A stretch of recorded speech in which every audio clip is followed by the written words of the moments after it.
Bonjour à tous. Il ne se passe pas un jour sans que les populations soient victimes des affres de cette guerre entre les forces de sécurité et les groupes sécessionnistes anglophones dans les régions du nord-ouest et du sud-ouest. La persistance de cette crise anglophone a suscité le courroux du doyen d'âge du Sénat, ce centenaire, acteur de la réunification au Cameroun et cacique du RDPC, a fustigé l'indifférence du gouvernement et sa mauvaise gestion de la crise anglophone. Cette prise de position inattendue en pleine session parlementaire a également suscité de vives analyses dans la presse cette semaine. La Nouvelle Expression estime que c'est un coup de gueule du chef supérieur des Bafo. Il n'est pas passé par 4 chemins pour faire le bilan de l'État unitaire. Selon ce journal, Fon Mokete constate que le système a échoué et s'interroge sur les raisons pour lesquelles le pouvoir de Yaoundé a peur de la fédération. Pour le quotidien Le Jour, Victor Mokete a également critiqué le projet de loi sur les régions et en démontrant l'incapacité de ce système de gouvernance à améliorer le bien-être des populations. Cependant, la Nouvelle Expression note que les défenseurs du régime de Yaoundé se sont résolus à répondre au doyen du Sénat en l'accusant de faire partie de l'élite anglophone qui s'est enrichie grâce au régime. Pour autant, les questions de fond demeurent. Pourquoi la crise anglophone s'enlise depuis près de 3 ans? Le gouvernement a-t-il pris la mesure de cette situation humanitaire qui se dégrade? Comment sortir de ce cycle infernal des violences meurtrières dans les régions anglophones? Ces questions préoccupent toujours les partenaires du Cameroun et le journal Cameroun Tribune fait savoir que la France soutient toujours le Cameroun dans la résolution de cette crise anglophone. D'ailleurs, l'ambassadeur de France, Gilles Thibault, et le président de la République, Paul Biya, ont échangé sur ce sujet durant la semaine au palais d'Etoudi, au palais de l'Unité à Yaoundé, et la Nouvelle Expression qui révèle que la Commission des droits de l'homme constate plutôt la détérioration graduelle de la cohésion sociale au Cameroun sur fond d'incitation à la haine ethnique et violence intertribale. Selon le quotidien Le Jour, elle s'est également mêlée de l'affaire du mouvement pour la renaissance du Cameroun après avoir condamné l'usage excessif de la force envers les civils non armés lors des manifestations du 26 janvier 2019. La Commission africaine des droits de l'homme interpelle le gouvernement sur ses obligations de garantir le respect des droits consacrés par la Charte africaine et d'œuvrer à la stabilité du Cameroun. Dans un tel contexte sociopolitique où les velléités sécuritaires et les contestations politiques se multiplient, les dirigeants camerounais sont-ils attentifs à l'évolution de la situation politique au Soudan? Comme Abdelaziz Bouteflika en Algérie, la rue a eu raison de Omar El-Béchir. Selon la Nouvelle Expression, il a été destitué après plusieurs mois de manifestations populaires. L'armée a répondu à l'appel des manifestants en procédant à l'arrestation des dirigeants soudanais et la mise en place d'un conseil militaire de transition. Cette soif de changement vient de renverser 2 régimes dictatoriaux, algériens et soudanais. Comment en est-on arrivé à la chute de ces présidents qui, à première vue, étaient puissants et dirigeaient d'une main de fer leur pays? Les transitions à travers des voies démocratiques sont-elles encore la solution idoine pour l'émancipation des peuples sur le continent africain? Mesdames, messieurs, ces problématiques constituent l'ossature de droit de réponse dimanche. Bienvenue dans cette émission où le choc des idées fait jaillir la lumière des analyses effectuées sur ce plateau. Et pour cette nouvelle édition de droit de réponse, je reçois sur ce plateau Robert Moté-Ambassa. Bonjour. Bonjour Cédric et merci de m'avoir convié à cette émission qui, de par les sujets mis sur la table, sera sûrement une émission assez intéressante pour l'éclairage des uns et des autres. Je précise que vous êtes membre titulaire du comité central du RDPC, le parti au pouvoir. Je suis membre suppléant élu du comité central. Membre suppléant élu du comité central du RDPC, merci pour la précision. Et également présent sur ce plateau, Olivier Ekoka. Bonjour Olivier. Bonjour Cédric et bonjour à tous les co-panélistes sur ce plateau. Militant du mouvement pour la renaissance du Cameroun, merci d'être avec nous ce dimanche sur ce plateau. Également présent sur le plateau de droit de réponse, Elie Smith. Bonjour. Bonjour Cédric, c'est un plaisir de m'avoir invité. Journaliste spécialiste des questions politiques en Afrique, vous êtes également le porte-parole de la General Anglophone Conference, initiative du cardinal Toumi et d'autres dignitaires religieux en vue d'organiser une plateforme de dialogue entre les populations des régions anglophones pour résoudre cette crise qui sévit depuis près de 3 ans au Cameroun. Également présent sur ce plateau avec nous ce dimanche, le 4e panéliste est David Eboutou. David, bonjour. Bonjour Cédric, bonjour à tout le panel. Je renouvelle ma sympathie et mes amitiés à tous vos nombreux téléspectateurs. Analyste politique, merci d'être là ce dimanche. Et à côté de vous, éditorialiste à Nouvelle Expression, consultant ce droit de réponse, Edmond Kambia. Edmond, bonjour. Bonjour Monsieur Loufélé, je salue tous les co-panélistes. Je suis toujours très heureux de saluer les téléspectateurs fidèles de cette émission. Je reste avec vous pour évoquer ce premier sujet dans cette émission de droit de réponse, alors que la session parlementaire de mars s'achève sans un véritable débat sur les questions brûlantes d'actualité. La sortie de Fon Victor Mokete a été le fait majeur de cette session parlementaire. Edmond Kambia, quels sont les points saillants de cette sortie du Fon Mokete qui suscite tant de réactions au Cameroun? D'abord, il faut dire que le chief Mokete, vu son âge, est un patriarche. Et quand un patriarche parle, il faut écouter avec beaucoup d'attention. Et il a dit dans son propos qu'il n'a vraiment plus rien à cacher à cet âge-là et qu'il n'a peur de quoi que ce soit. Et que ceux qui l'écoutent peuvent aller dire à qui que ce soit ce qu'il est en train de dire. Que quand on a atteint cet âge-là, on est prêt à partir, il est prêt à quitter ce monde, il est prêt à quitter ce pays. Et de ce point de vue, il faut dire par rapport à la Bible, il est écrit que l'homme est appelé à vivre au moins 70 ans. Et que pour les plus forts, c'est 80 ans et plus. Chief Mokete se retrouve dans la catégorie des vigoureux, des plus vigoureux, dont il a été béni par Dieu. C'est un patriarche qui a des choses à dire. J'ai lu depuis quelque temps sur les réseaux sociaux j'allais dire, des gens tirent à boulet rouge sur ce patriarche. Oui, on en parlera. D'abord, les points saillants de cette sortie qu'il a faite au Parlement, à la Chambre haute du Parlement concernant la gestion de la crise anglophone. Tout à fait. Parmi les points saillants, je dois dire une chose qui est très importante. Il donne la responsabilité de l'enlisement de la crise au gouvernement actuel. Le gouvernement qui est celui auquel le RDPC appartient, parce que le RDPC est parti au pouvoir. Je dois préciser que lui-même, il est sénateur du RDPC. Et c'est très courageux quand il faut préciser que c'est un sénateur du RDPC qui parle et qui estime que c'est le gouvernement qui est responsable de l'enlisement de la crise, qui dure depuis bientôt 3 ans. Ça, c'est un. Parce qu'il a rappelé que cette crise qui dure depuis tout ce temps et qui n'a toujours pas trouvé de solution est lié au fait que le gouvernement n'arrive pas à trouver de bonnes solutions aux vrais problèmes. Ça, c'est la première chose qu'il dit. La deuxième chose qui est importante, c'est lorsqu'il fait une proposition, en rentrant dans le contexte historique où il rappelle le rôle qu'il a joué. Il dit qu'il a œuvré avec d'autres Camerounais pour la réunification au Cameroun. Et ça, sur ce point, je me rappelle que lorsqu'il le dit, il utilise ça quand il le frappe sur la table et même au sol. Comme pour dire qu'il y en a marre, qu'on ne peut pas continuer ainsi. Ce d'autant, il le rappelle, qu'il y a des centaines de personnes qui meurent. My people are dying. Les gens meurent. Les gens souffrent. C'est ce qu'il dit. Les gens souffrent. Les gens meurent. Et alors, on n'a pas vu ça depuis si longtemps. Que des peuples, des populations du Cameroun puissent être déplacés internes, puissent être réfugiés au Nigeria par dizaines de milliers. Et qu'il y ait des centaines de morts de part et d'autre.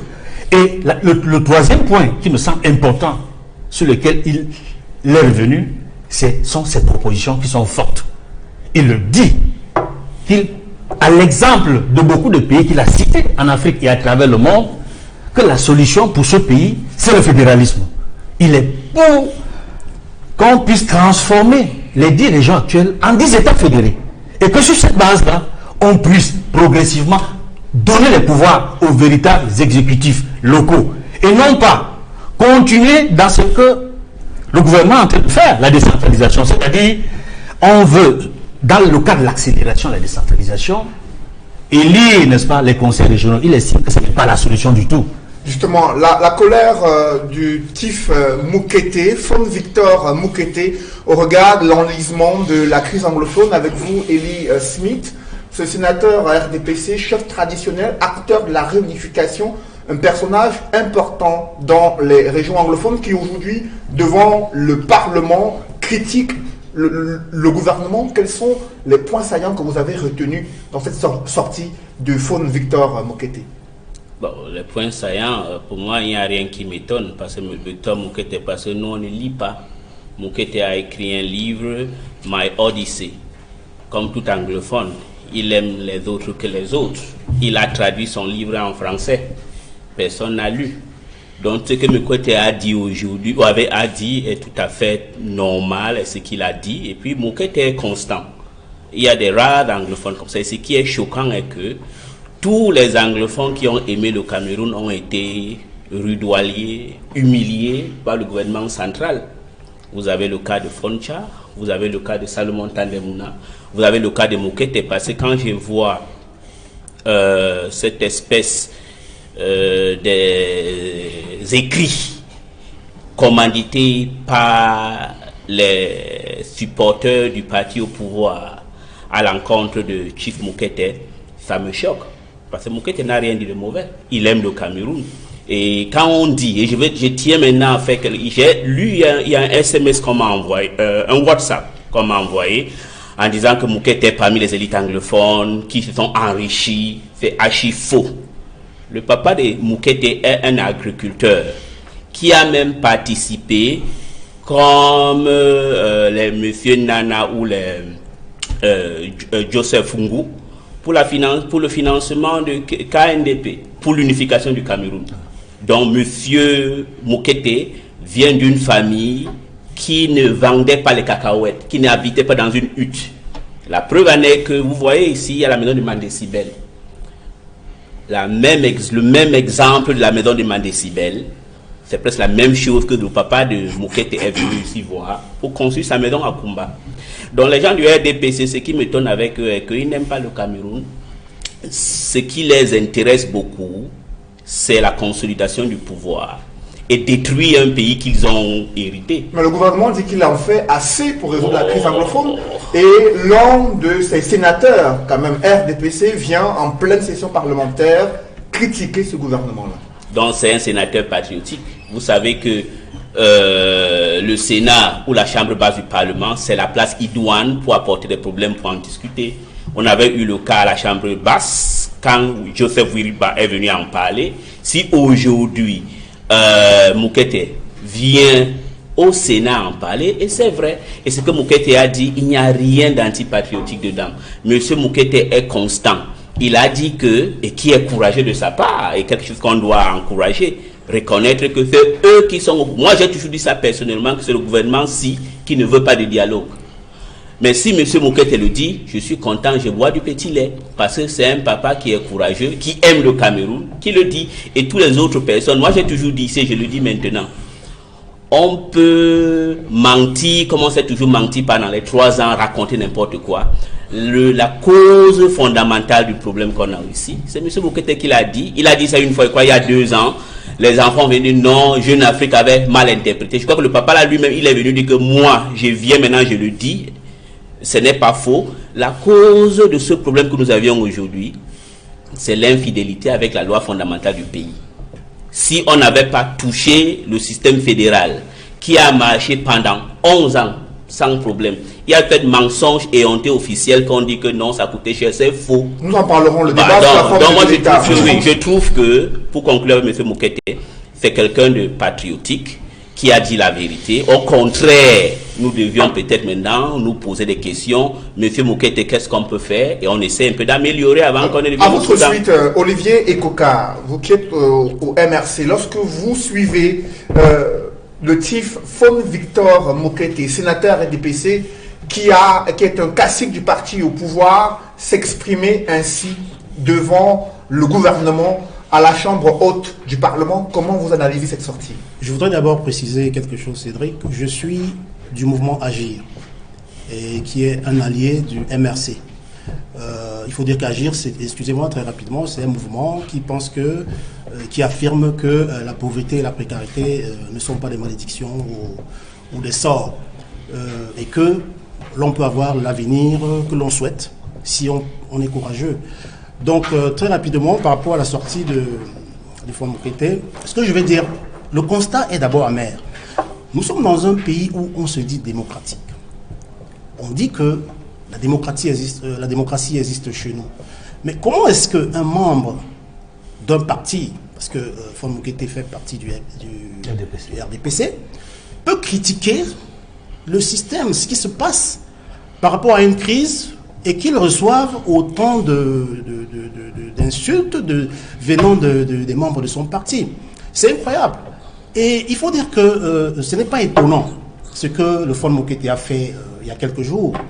Parce que il me souvient que en février 2018, je crois, il avait fait une sortie dans Jeune Afrique qui n'était pas très très différente de ce que nous sommes en train d'écouter aujourd'hui. Donc c'est quand même déplorable qu'un papa comme celui-là, un patriarche, comme disait notre frère Edmond, prenne la parole, et ces gens qui veulent donner des leçons, qui tout le temps, il faut respecter les aînés et tout ça, d'accord, mais ils n'arrivent pas à respecter un patriarche comme celui-là. Est-ce que dans ce qu'il a dit, il y avait quelque chose de mauvais? C'est tout à fait normal. Ça ne va pas. Et d'ailleurs, fallait-il attendre le Fonds Mokete pour pouvoir s'interroger sur la direction que cette crise anglophone prend? Non. Il l'a fait peut-être, mais ils le disent peut-être entre eux. Pour moi, je constate même que c'est tard. Il aurait fait bien avant. On ne peut pas comprendre qu'on soit dans une situation pareille. Nous sommes tous des Camerounais. On voit ce qui se passe dans le nord-ouest et le sud-ouest. Et même qu'aujourd'hui, qu'on se dise que le Fonds Mokete a intervenu et ça devient comme si c'était quelque chose d'extraordinaire. C'est tout à fait normal. Il est dans son droit. Et peut-être qu'il est temps que ses papas sortent aussi et qu'ils disent des choses. Lui, il a dit qu'il n'a plus rien à perdre. Vous imaginez, il dit qu'il est prêt à quitter le pays pour aller où? Pour aller où? Donc, il faudrait que... Je pense que ce qui gêne le plus dans ce gouvernement, c'est qu'ils interdisent beaucoup, et même au sein de leur parti, le RDPC, ils interdisent. Un coup de gueule de Fonds Mokete, c'est ainsi que la presse qualifie cette sortie de ce chef traditionnel des Bas-Fonds, sénateur RDPC, cacique du régime, acteur de la réunification. Avec vous, Robert Moté Ambassa, au sein du parti au pouvoir, cette sortie a suscité vraiment des réactions. L'on a pu le voir à travers d'autres sorties qui visent à critiquer le Fonds Mokete. Pour vous, ses propos, son analyse de la crise anglophone, sa façon d'établir les responsabilités dans l'enlisement de la crise, comment appréciez-vous cette sortie? Oui, merci Cédric. Le coup de gueule du sénateur de Chief Mokete est assez important et je crois qu'on doit l'analyser dans son détail. C'est très important. Parce que vous savez, il y a le représentant d'Agir qui disait tout à l'heure que je crois que Elise Buffet en a parlé un peu. L'OADPC n'est pas au pouvoir. Je vous explique. L'OADPC est proche du pouvoir. Ceux qui sont au pouvoir, c'est la haute administration. C'est l'administration qui décide de tout dans le pays.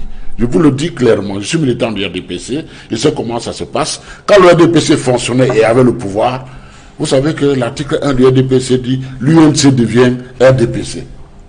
Donc, tout ce qui s'est fait avant, ça rentre dans le bilan du RDPC.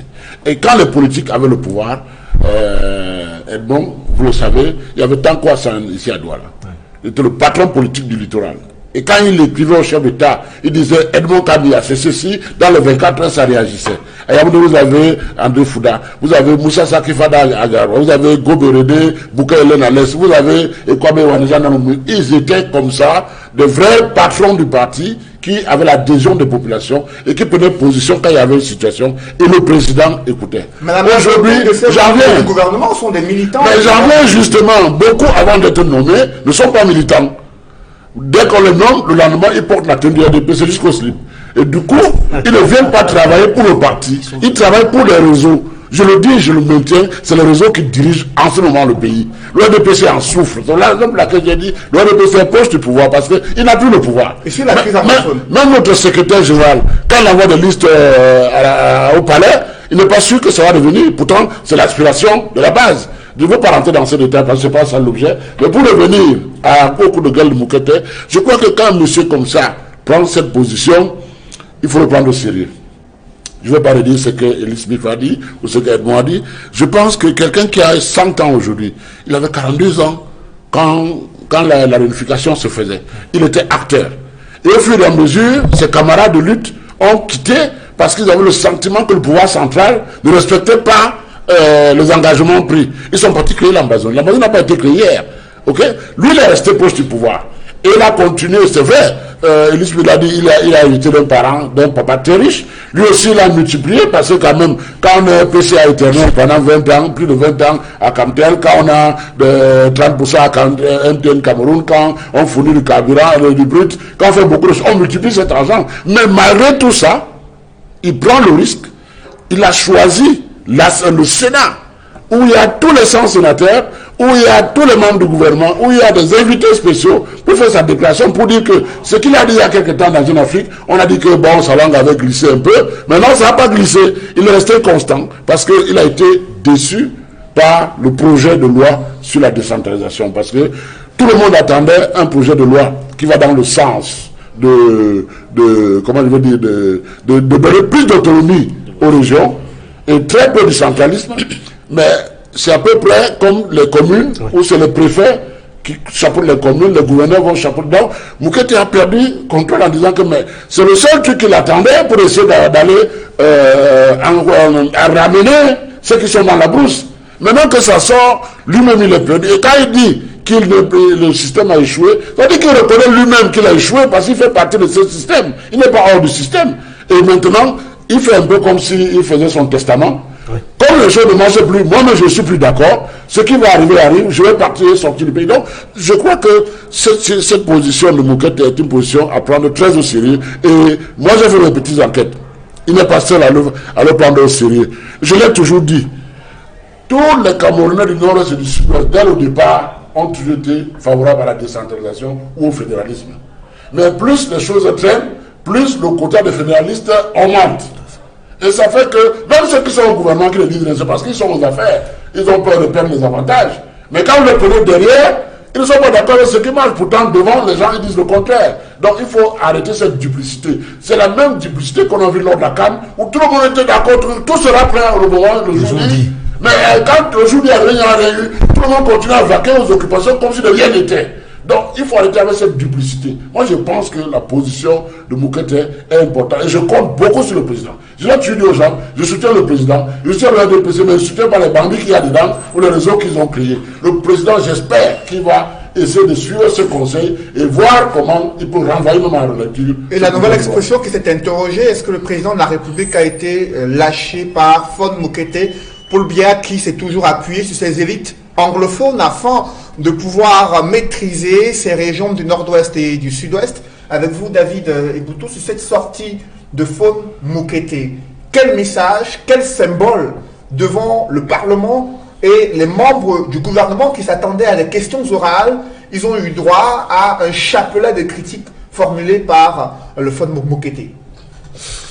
Mikhail Gorbatchev disait au soir de la chute du mur de Berlin que celui qui ne sait pas lire les signes du temps tombera avec le temps. Celui qui ne sait pas lire les signes du temps tombera avec le temps. Il faut que nous apprenions, pas peut-être à être des sémiologues ou des sémioticiens, mais à lire les signes du temps. Comprendre ce qui se passe, définir, interpréter les événements. Il s'agit là d'un monsieur qui a un siècle d'âge et qui sort des ses gonds. Nous l'avons vu, nous n'avons pas décrypté les images que nous avons vues, qui étaient d'une rare gravité, frappant sa canne sur le sol, fixant les membres du gouvernement qui étaient en face de lui et qui passaient un message avec une rare colère. Je n'ai jamais vu ça. De mémoire d'historien, je suis historien de formation, je n'ai jamais vu ça. Et en cela, on a vu tout de suite une exaspération d'un homme certainement qui a certainement dû mener des batailles intérieures à l'intérieur de ce parti pour essayer de faire passer une opinion qui est peut-être partagée par la majeure partie des Camerounais, et qui s'est lassé. Et c'est en cela qu'on peut se dire et comprendre sa posture, où il a été obligé de sortir. Parce qu'on vous dit clairement qu'il a dû contourner les questions orales qu'on dépose souvent. Donc le ministre en face de lui savait très bien qu'il venait simplement perroqueter une question qui lui avait été envoyée avant. Il a dû contourner cela à ses risques et périls, parce qu'on sait comment ça se passe dans le RDPC. Et donc, de ce point de vue-là, il faut donc aujourd'hui, en termes de symbole, c'est dire qu'effectivement, il y a un véritable malaise aujourd'hui qui règne au Cameroun. Le malaise est davantage grave. C'est là où je ne partage pas l'avis de Mouté Ambassa quand il dit que le RDPC n'est pas un parti au pouvoir. Effectivement, le RDPC, c'est le parti au pouvoir. C'est simplement un parti qui est un condensé d'amas d'individus hétérogènes qui font courir sur des prébendes à se partager. C'est une espèce d'alliance objective. Ils s'entendent sur le gâteau national, ils se le partagent. Mais l'idéologie qu'on attend d'un parti politique n'y existe pas. C'est pour cela que ça donne l'impression que ce parti est désordonné dans son déploiement opérationnel. Et dans le fond, aujourd'hui, on voit donc très bien que la sortie du Fonds Moukete, au-delà d'être un drame personnel, je parle d'un drame personnel, pourquoi? Parce qu'aujourd'hui, ce monsieur est installé à Yaoundé. Il est chef traditionnel. Il devrait être à Kumba. Il est installé à Yaoundé. C'est un opérateur agro-industriel qui a des activités importantes du côté du sud-ouest et du nord-ouest. Et aujourd'hui, il vit presque un exil forcé du côté de Yaoundé, simplement parce que la situation s'est enlisée. Elle s'est crispée. Il y a une escalade de violence au quotidien. Et donc, s'adresser à ses camarades de cette manière-là, c'est leur rappeler un certain nombre d'engagements, au-delà qu'ils soient également un acteur historique. Il a l'impression qu'effectivement aujourd'hui, si la situation s'est enlisée, c'est d'abord du fait de la responsabilité première de l'instrument idéologique en charge effectivement de conduire le pays, la crise que nous connaissons aujourd'hui, qu'elle soit politique, économique et tout ce que vous voulez, dans sa dimension de désescalade. Donc ramener les esprits à une certaine sérénité. Et c'est en cela qu'ils s'offusent. Donc les symboles sont forts. C'est pour cela que je partage l'avis des autres quand ils disent il faudrait que nous fassions très attention. Les signes du temps. Et parmi ces signes-là, on voit très bien que le périclitement qu'on voit aujourd'hui et qu'on constate aujourd'hui l'est davantage du fait d'une fin de règne qui s'annonce violente si rien n'est fait. Et c'est en cela que je dis, faisons attention à la sortie de ce patriarche et essayons de voir, sans qu'on se lance dans le déni permanent, les dénégations habituelles qui nous animent chaque fois que nous ne partageons pas les points de vue de ceux parfois qui sont avec nous. Alors qu'en réalité, il s'agit de s'élever pour s'exprimer sur une question qui engage le devenir commun du Cameroun et aller vers une recherche efficiente de solutions. Et les propos de Fonds Moukete qui illustrent le malaise au sein du parti au pouvoir, au sein du gouvernement. Elie Smith, est-ce que vous partagez ce point de vue sur les batailles menées à l'intérieur du parti au pouvoir, au sein de l'administration publique, par le Fonds Moukete qui aujourd'hui a tenu et a fait savoir à ce gouvernement son exaspération de la gestion de cette crise anglophone. Pourtant, ce sont de nombreux anglophones qui ont été nommés à des postes clés au sein du gouvernement dans l'objectif de démontrer la volonté politique du chef de l'État d'inclure ces anglophones dans la gestion du pays. Comment comprendre cette situation? Je crois que les questions internes au parti au pouvoir, c'est M. Moutambata qui peut répondre. Hein, parce que la seule chose que je peux parler du RDPC est que je pense que ça n'a pas d'idéologie, ce n'est pas de droite ni de gauche, on ne sait pas. Peut-être l'idéologie, c'est la conservation du pouvoir et de la faire devenir un second Soudan ou un second Éthiopie. Mais en ce qui concerne le problème des élites, ça je peux vous répondre. Le problème des élites anglophones, c'est ce qu'un monsieur qui s'appelle Albert Moukom, qui paradoxalement était aussi comme monsieur Moukete, il voulait l'unification, ils se sont battus pour l'unification, il était à Fumban, mais à la fin, il s'est vite déchanté, il a été déçu parce que devant lui c'était des roublards, ils avaient leur programme, c'était de transformer les anglophones en des petits francophones et les assimiler. Donc, les élites anglophones avant avaient une certaine crédibilité, tout simplement parce que c'était les gens qui étaient élus par le peuple anglophone. Ils n'étaient pas l'élite comprador collaborationniste de Yaoundé que M. Woma Moukom, c'est même pas moi qui le dis, c'est dans son livre Prisoners Without a Crime. Si vous avez une élite que sa fabrication dépend du chef de l'État. Son allégeance, ce n'est pas aux natifs de là où il vient, c'est au président de la République. Et puis, de lui mentir perpétuellement. Parce que c'est ça qui se passe. Moi, dernièrement, je suis parti de Bamenda jusqu'à Kumbo. J'ai même écrit. Et contrairement aux mensonges et hontés qu'on dit que tout marche bien, il n'y a pas les gens ne fréquentent pas dans cette zone. À Kumbo, par exemple, à Bouy, il n'y a pas d'école, il n'y a pas de vie. Est-ce que les élites RDPC de Bouy, est-ce qu'ils viennent à Kumbo, là, qui habitent à Kumbo, est-ce qu'ils viennent à Yaoundé dire au président de la République que ça ne marche pas chez nous? Non. Il ne peut pas dire tout simplement parce qu'ils sont tous exiliés et que pour eux, c'est de mentir constamment au président et de rester. Le problème de les élites anglophones est qu'ils ne sont plus représentatifs.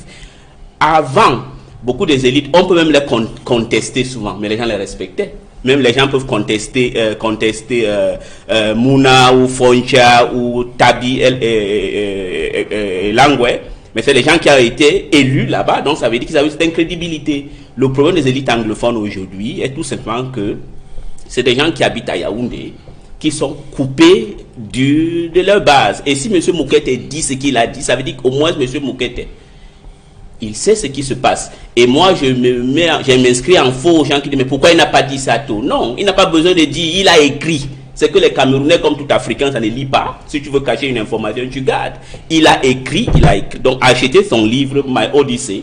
Vous allez voir que tout ce qu'il dit aujourd'hui. Donc, le problème qu'on a, le président doit cesser de croire que quelqu'un qui se présente comme une élite représente la réalité. Le président doit avoir le courage de voir devant lui les gens qui lui disent que ça ne marche pas. Mais le problème qu'on a découvert, que tout anglophone qui dit la vérité, il y a beaucoup de gens qui sont en condamnés. Je crois que lui va vous dire que leur crime, c'était que quand il y avait votre délégation des ministres qui allaient faire les tours dans le sud-ouest et le nord-ouest, quand tu disais que moi je pense que le problème ou la solution que nous avions aujourd'hui, c'est le retour au système fédéral, il arrivait à Yaoundé, il téléphonait, vous mettez en prison.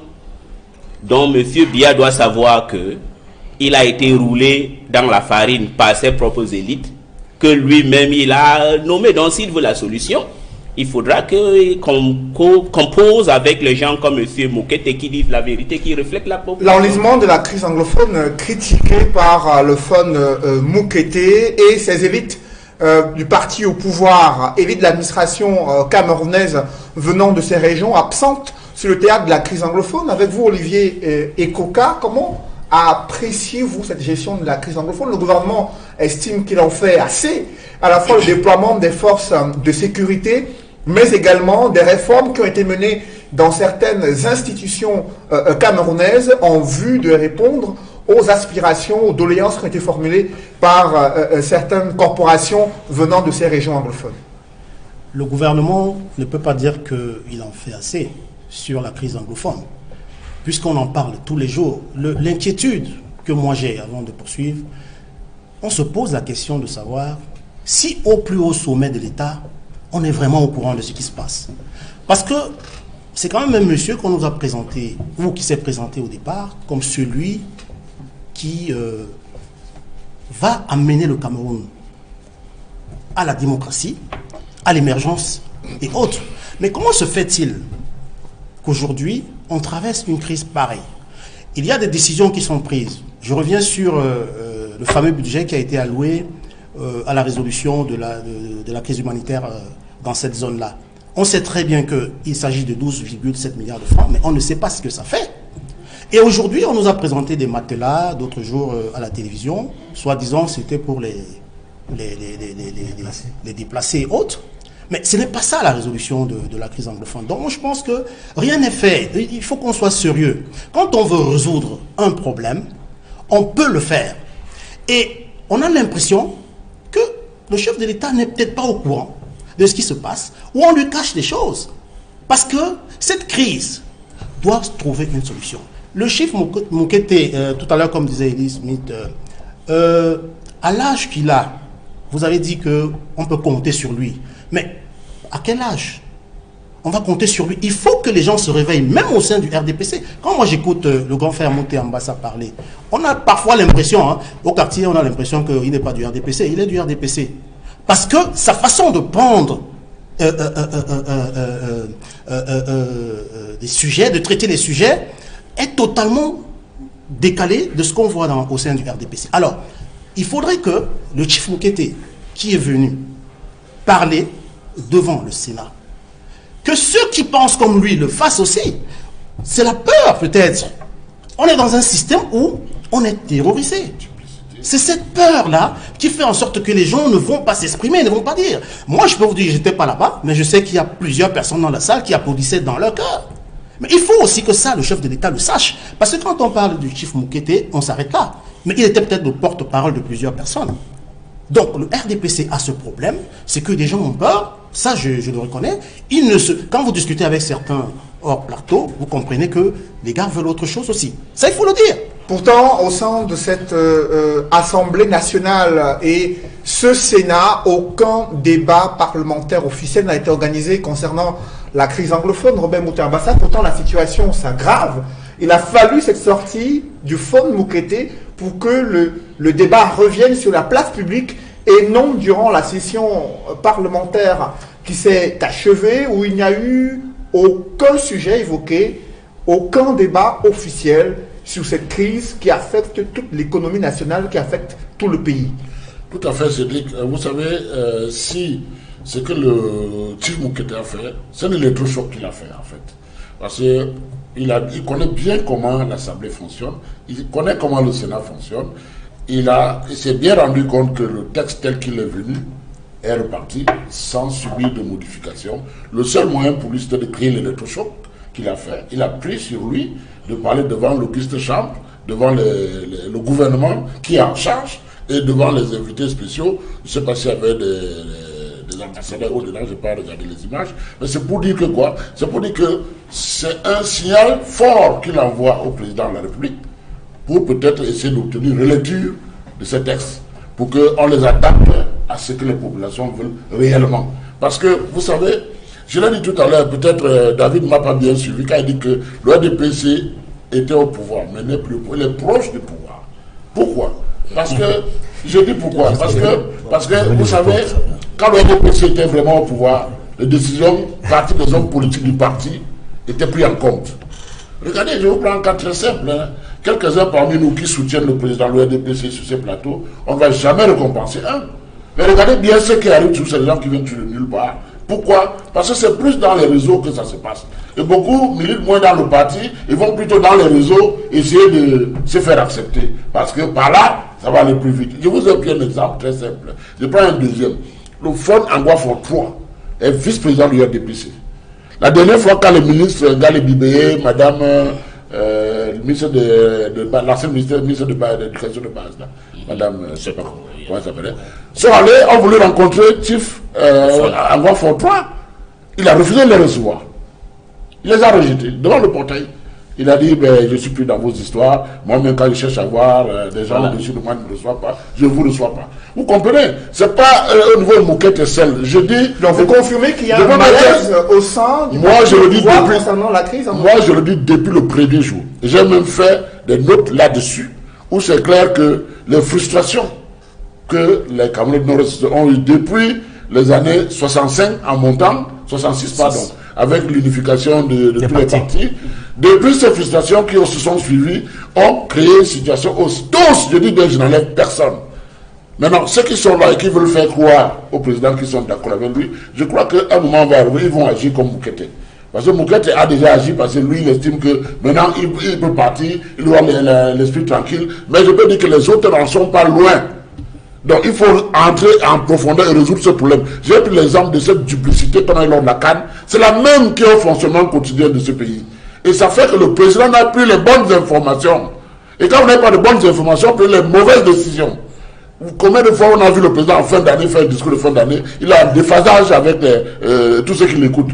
Tout simplement parce que les gens arrangent tout, ils veulent faire remonter les bonnes informations qu'ils espèrent plaire le président sans lui dire la vérité. Et c'est comme ça que ça se passe généralement quand un pouvoir commence à être, comment je veux dire, très routinier, parce que vous avez des gens qui font 5 ans, 10 ans, 15 ans, 20 ans au même poste, ils ne travaillent plus. Ils sont plus productifs. Après 3 à 5 ans, normalement, sinon, si vous êtes bon, on vous change de position, c'est dit. Vous partez travailler ailleurs pour améliorer ce côté-là. Mais vous laissez un endroit 10 ans, 15 ans, 20 ans, vous attendez quoi? C'est la routine. Et quand il y a la routine, il y a la lassitude de voir les mêmes gens, les mêmes choses. Et là, vous avez parfois de mauvaises suites. Donc, Mouquet et moi, je prends sa sortie comme un signal d'alarme fort. Et j'espère, j'ai pris le chef d'État d'écouter ça. Parce que c'est quelqu'un qui est fort avec lui. Il ne faut pas écouter tout ce qu'il vient raconter, qu'il est devenu riche, maintenant il veut lâcher le navire pour partir. C'est des histoires, c'est des gens qui sont dans les réseaux pour se mettre plein les poches. Je pense que, tel qu'il est sorti, moi, je suis d'accord avec sa sortie pour faire l'électrochoc, permettre qu'on remette les choses en place. Cette sortie de Faune Moukete arrive au moment où la situation humanitaire se dégrade dans les régions anglophones. Edmond Kambia, situation humanitaire qui a toujours été évoquée à la une de la Nouvelle Expression, et le Bureau des Nations Unies en charge des affaires humanitaires qui tire la sonnette d'alarme sur le nombre de déplacés qui a besoin d'une assistance importante dans cette partie du Cameroun. Oui, M. Noufeli, avant de répondre à cette question, je voudrais clarifier quand même la question de savoir si le RDPC est au pouvoir ou s'il est proche du pouvoir. Il est maintenant proche. Je dois être clair. Non, nous ne jouons pas sur les mots, M. Moutia Ambassa. Le RDPC est au pouvoir pour 2 raisons au moins, parce qu'il y en a plusieurs. La première raison, c'est que le président national du RDPC est le président de la République. Paul Biya n'est pas hors du pouvoir. Paul Biya est au pouvoir. Il est le président national du RDPC. De deux, nous avons un parlement caméral constitué d'un Sénat et d'une Assemblée nationale. À l'Assemblée nationale, le parti qui a la majorité, c'est le RDPC. Au Sénat, le parti qui a la majorité, c'est le RDPC. Et on sait très bien que le Premier ministre est issu, selon la Constitution, est issu du parti majoritaire. Le Premier ministre actuellement du Cameroun est du RDPC.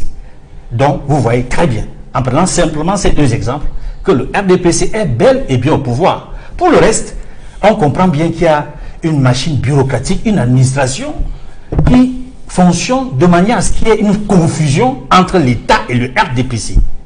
Ça, cette clarification était importante pour avancer. De deux, un autre point à clarifier, c'est que lorsque le chief Moukete pose le problème de la crise anglophone, de la manière dont il le fait, il n'a pas été le premier à le faire au Parlement. C'est le premier du RDPC à l'avoir fait. Le premier à l'avoir fait au Parlement, historiquement et chronologiquement, c'est le député Joseph Wirba, du STF. Il faut restituer les termes tels qu'ils sont.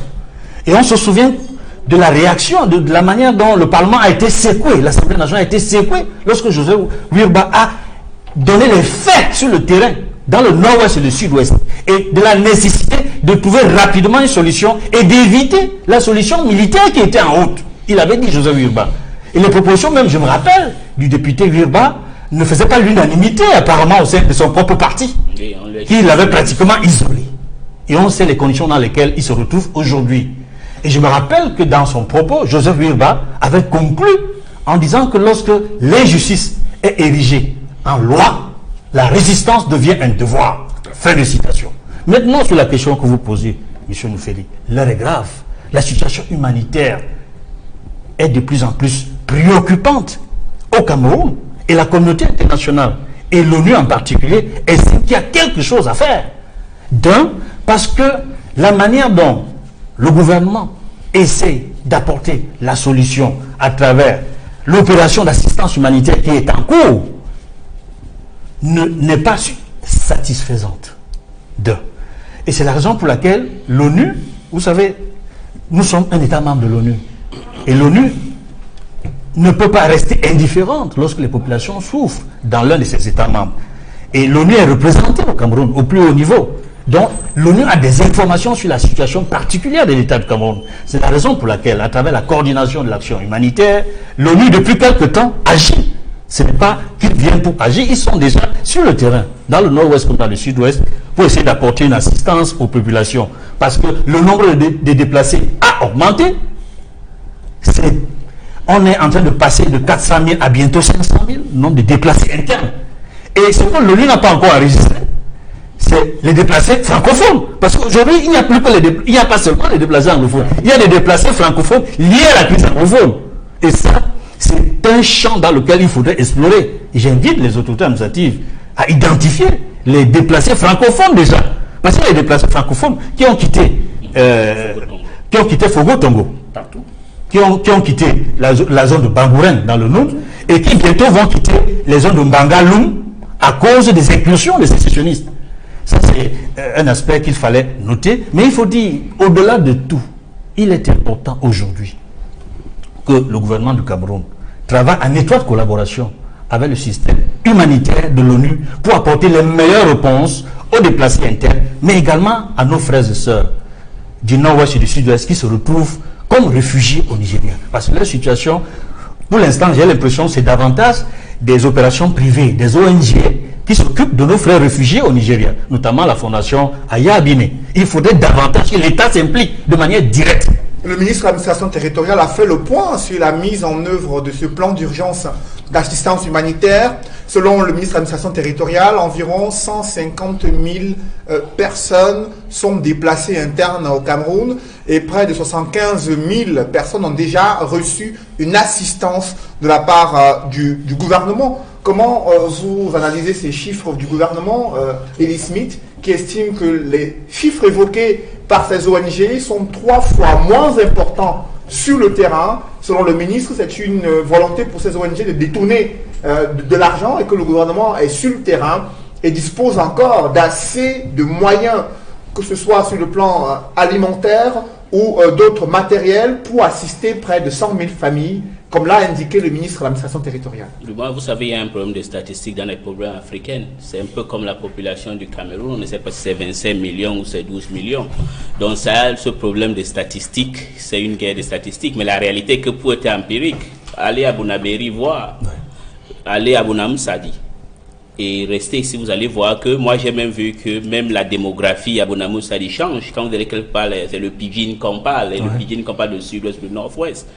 Et je crois que le gouvernement n'a pas besoin de venir dire que c'est 20 000 ou c'est 2 000 personnes.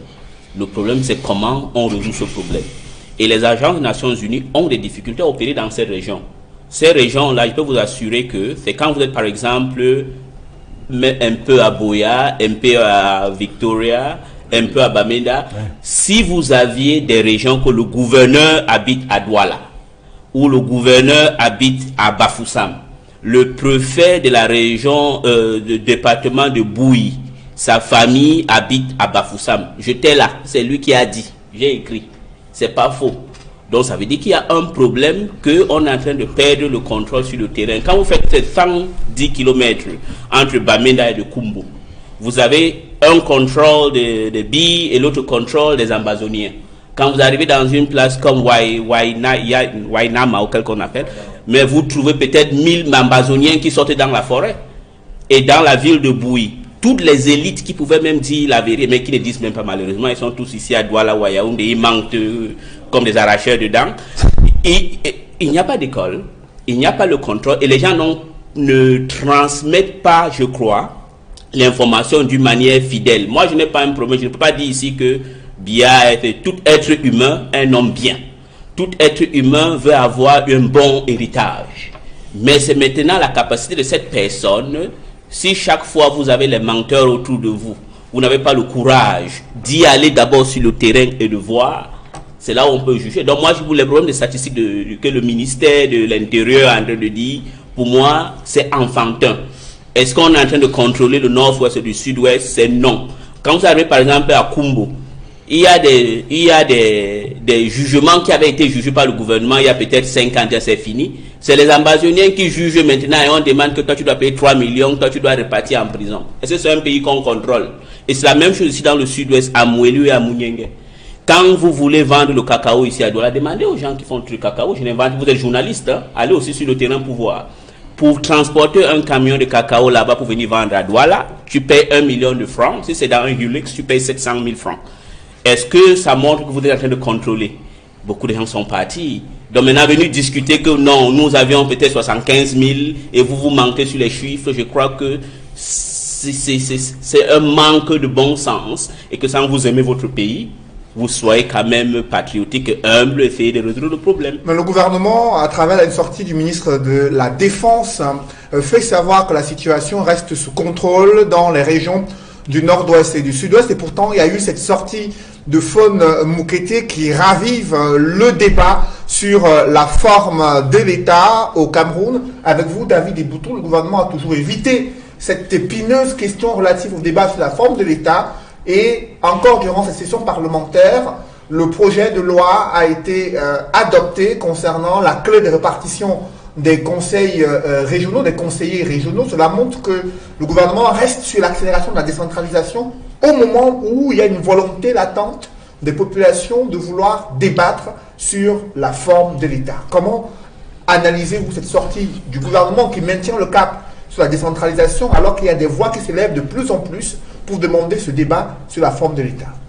On voit très bien ce qui se cache derrière l'accélération aujourd'hui de la mise en œuvre d'un certain nombre de pans de la Constitution de 1996, du 18 janvier 1996, concernant justement la mise en œuvre de la décentralisation.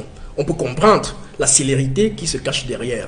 Et cette célérité, tout le monde peut la voir et la comprendre. En réalité, elle est conséquente ou subséquente au fait qu'aujourd'hui, il y a un débat sur le fédéralisme qui s'oppose. Et donc, pour noyauter ces débats, on essaye donc de sortir des mesures de vernissage, de poudre de perlimpinpin, pour essayer effectivement de masquer le débat qui doit y être. Pourquoi depuis 1996, on n'a pas pris le temps de mettre en œuvre ou d'accélérer justement les derniers pans qui dynamise la décentralisation de ce côté-là. Aujourd'hui, il est clair qu'à la réalité, c'est une fuite en avant. Ce que je veux dire, c'est que le débat sur la forme de l'État n'est pas une chose taboue, n'est pas quelque chose de sacré.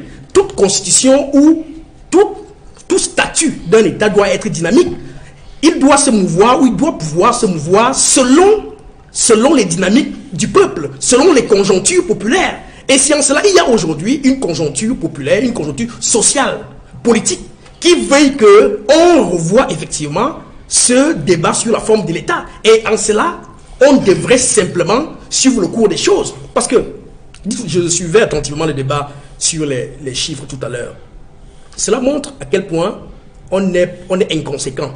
Cela montre à quel point on peut minimiser la vie. Vous savez, quand on a lu les derniers rapports, que ce soit Human Rights Watch, International Crisis Group, ou bien Amnesty International et tout, ils vous disent quand même que nous en sommes à près de 437 000 déplacés internes. Rien qu'ici au Nigeria, on vous parle de 32 000 Camerounais qui y sont en exil. Hein? Si vous prenez le dernier rapport de Human Rights Watch, ils vous disent que nous en sommes depuis le début de la crise à 420 000 morts. Vous vous rendez compte? Plus loin, quand vous interrogez les chiffres du ministre Atanganji, qui vous dit qu'il y a 152 000, ce qu'il a oublié de dire, parce que c'est largement contestable, ce qu'il oublie de dire, c'est que les 152 000 familles dont il parle, ce sont celles des familles qui se sont faites identifier. C'est-à-dire, et vous imaginez des gens aujourd'hui qui se retrouvent dans des forêts, qui se retrouvent en exil et tout ça, se faire identifier par quelle méthode, par quel processus. Donc vraiment, il faut sortir de ce bluff qui fait qu'on a toujours l'impression qu'il faille mettre un certain nombre de chiffres, de mesures, de discours en avant pour donner l'impression que ça bouge. Rien ne bouge et ça se voit. Mais le problème, M. Cédric Mouffelet, c'est justement le fait qu'on est habitué, on est là en présence d'un gouvernement qui fonctionne de façon monologuée, qui monologue seul, qui se propose des solutions, se les applique et donne l'impression que ce sont les autres qui les ont proposé ces tissus-là. Si vous prenez les mesures dont on dit aujourd'hui qu'elles sortent du dialogue tant sollicité par tout le monde, vous prenez le plan d'urgence humanitaire, vous prenez le plan d'urgence en lui-même, vous prenez la commission pour le multiculturalisme, vous prenez la commission du désarmement, je crois. Oui. Alors, ça, ce sont des mesures qui sont parties à l'intérieur du gouvernement. Celle-ci aurait pu trouver un certain crédit si effectivement elle serait sortie d'un dialogue inclusif que tout le monde demande. Et en cela, on se serait dit, effectivement, voici des mesures sorties d'un large consensus. Mais le gouvernement estime que le dialogue est déjà en cours, qu'il y a eu plusieurs missions d'écoute qui ont été menées dans ces régions du nord-ouest et du sud-ouest. Plusieurs membres du gouvernement ont été envoyés par le chef de l'État pour discuter avec les populations. On a vu des rencontres entre l'ancien Premier ministre et les populations au nord-ouest et au sud-ouest, et des rapports ont été transmis au président de la République afin qu'il puisse prendre la décision concernant les recommandations qui ont été formulées? Non, monsieur Cédric Doufélé, vous croyez franchement que ce qui se fait là, c'est cela qu'on va appeler dialogue? On vous parle d'un dialogue inclusif où toutes les parties, les composantes du pays seraient représentées pour discuter d'une situation grave qui concerne l'ensemble du pays. On vous parle des allers-retours. D'ailleurs, j'ai suivi le ministre Atanga qui a parlé de 60 voyages allers-retours depuis le début de cette crise-là. Ce n'est pas de ça qu'on a besoin. On a besoin que les Camerounais s'asseyent. Mais pourquoi n'autorise-t-on pas cette conférence organisée sous l'initiative du candidat Toumi et les autres pour justement fédérer cette question-là autour d'un véritable dialogue? Pourquoi Elie Smith est là? Pourquoi on ne leur donne pas l'autorisation? Si effectivement le gouvernement a besoin effectivement qu'on aille dans le sens d'un véritable dialogue, non. Il faut sortir de cette posture qui verse en permanence dans le déni et les dénégations. Nous faisons du bien, les autres ne font pas du bien, et c'est les mesures qui sortent uniquement de nous qui sont les meilleures. Ce qui est à constater, c'est que la situation s'empire et s'enlise au quotidien. Et malheureusement, en face de nous, il y a un gouvernement qui se braque sur lui-même, qui pense avoir les personnes les plus intelligentes et dont la conséquence est là. Rien ne marche. Je sors par là en disant, regardez la qualité des acteurs aujourd'hui au niveau du gouvernement qui ont en charge de mener ces processus de dialogue-là. Si vous prenez une seule personne, M. Atangandji, mais M. Atangandji, je me rappelle très bien, fait partie de ceux qui ont contribué de par leur discours à radicaliser les populations anglophones, en versant dans le déni en disant qu'il n'y a pas de problème anglophone. Comment aujourd'hui M. Atangandji, qui a été le pyromane hier, peut venir jouer le pompier aujourd'hui? Il y a un véritable problème. On ne peut pas à la fois être celui qui enlise, qui met du faux poudre et qui vient se présenter comme Messie pour distribuer des Bibles et des Corans pour dire mes frères, allons-y vers la paix. Il y a quelque chose qui ne va pas. Il y a même une question de fond, celle du bon sens. Il faut aller vers la désescalade de cette crise anglophone. C'est la position que prend plusieurs membres du gouvernement et pourtant la situation ne s'améliore pas selon le Fon Mokete. Avec vous, Robin Mouté, ambassade, sur ces critiques formulées contre le gouvernement, l'attitude de certains ministres au début de cette crise anglophone et aujourd'hui où elle s'enlise 3 ans plus tard avec plus d'1 million de personnes qui ont besoin d'assistance. Selon les Nations Unies, déjà 6500 personnes qui sont confrontées à l'insécurité alimentaire sévère dans ces régions anglophones. Ce sont les statistiques du Bureau des Nations Unies en charge des affaires humanitaires. Lorsque vous avez un tel tableau et que vous observez l'attitude du gouvernement depuis le début de la crise jusqu'à aujourd'hui, quelle est votre analyse? Je pense que nous avons franchi une première ligne rouge avec la prise des armes. La deuxième, pour moi, c'est avec la sortie du patriarche Mokete. Je pense que ce qu'il nous reste à faire au jour d'aujourd'hui, pour essayer de ramener les Camerounais sur une table, c'est un dialogue national, ou un forum, ou tripartite, appelez ça comme vous voulez, et mettre en place des bases pour une deuxième république. Là, je crois que la deuxième république s'impose. On ne peut plus continuer dans la première république parce qu'elle a monté ses limites. Le gouvernement mise sur l'accélération de la décentralisation. Ce projet de loi qui vient d'être adopté à l'Assemblée nationale et au Sénat relatif à la répartition des conseillers régionaux, est-ce que c'est un signal du gouvernement qui dit qu'on mise sur ce système de gouvernance décentralisée jusqu'au bout? Le gouvernement ne m'inquiète pas, pour la simple et bonne raison que ils sont dans cette direction, mais si le patron, le chef de l'État, donne une autre orientation, ils vont tous s'aligner, ils vont même s'approprier cette nouvelle orientation. On connaît comment ça fonctionne. Alors comment en arriver là, puisque le président de la République lui-même a mis sur l'accélération de la décentralisation. Dans ses derniers discours, il a promis que les régions vont se mettre en place et que les populations pourront elles-mêmes contribuer à leur développement local. Alors, comment expliquer ce discours du président de la République alors que sur le terrain, d'autres réalités existent? Ce n'est pas la première fois que le président donne les orientations et le gouvernement est chargé de son implémentation. Et ce n'est pas la première fois où il donne des instructions et que le gouvernement parfois part sur un autre angle. Le président n'est pas spécialiste de tous les domaines. Là, ceux qui ont préparé cette loi de décentralisation, ce n'est pas le président Biya qui a préparé. C'est les collaborateurs qui, en principe, ont l'expertise nécessaire et qui ont envoyé au Sénat et à l'Assemblée. Au jour d'aujourd'hui, la réaction du patriarche Mokete est claire.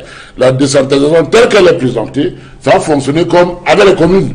Les préfets vont diriger les communes, le gouverneur va diriger, qui va rester nommé, les délégués du gouvernement vont rester nommés, et ils vont gérer, le gouverneur va gérer les régions. Donc, c'est pas ce que beaucoup de gens attendaient. Les gens attendaient un peu plus d'autonomie aux régions avec l'élection des présidents de région, avec l'élection des gouverneurs de région, pour que les élus rendent compte à la population. Sortir du système où les nommés par décret qui s'en foutent de la population parce qu'ils l'ont démontré par A plus B que quand ils sont désignés, ils sont nommés, ils n'ont pas besoin de vous. Ok? Ils ont besoin de celui qui les a nommés. Maintenant, si les gens sont élus, ils feront attention. Donc je crois que face à ce contretemps, il reste au président maintenant, qui est au-dessus du lot, de prendre la décision qui peut-être va aller dans le sens de satisfaire les Camerounais. Parce que le président n'est pas dupe. Il sait bien qu'il a des gens au gouvernement qui sont prêts à lui dire n'importe quoi pourvu qu'il reste au gouvernement, il n'est pas dupe. Mais ce qui est sûr, vous savez, il a pu à contre-pied une fois, deux fois dans certaines situations, même les gens qu'il a envoyés. Je prends le cas de la démocratie dans les années 90, où les gens dans notre parti ont marché, pour que, c'était le multipartisme était précipité.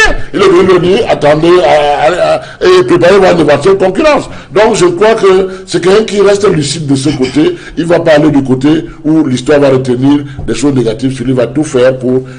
Je suis sûr qu'il est le premier à souffrir énormément de cette grève qui est nord-est et sud-est. Et je crois qu'il va prendre la mesure qu'il faut. Personnellement, à titre personnel, je souhaiterais que l'autonomie soit plus prononcée, qu'on élise les gouverneurs de région, qu'on élise les présidents de région, qu'on laisse un peu plus d'autonomie et que le pouvoir central garde les postes de souveraineté et puis la redistribution auprès de 10 régions. Donc moi je pense que la position du chef de l'État est peut-être sensible par rapport à cette sortie. 3 ans après le début de cette crise anglophone et son enlisement qui impacte sur l'économie nationale, comment procéder à la désescalade? Avec vous, Olivier Ekoka, comment procéder à la désescalade? C'est la question qui se pose avec acuité aujourd'hui. Comment mettre fin à ces violences meurtrières et, bien sûr, préserver le vivre ensemble et l'unité du Cameroun? Tout d'abord, je pense que ceux qui y travaillent depuis quelques années ont échoué. Quand un ministre comme M. René Sadi, aujourd'hui, est celui qui a été, n'est-ce pas, l'auteur de l'interdiction du consortium anglophone, je crois, en 2017, peut encore être dans ce gouvernement et prendre d'autres décisions.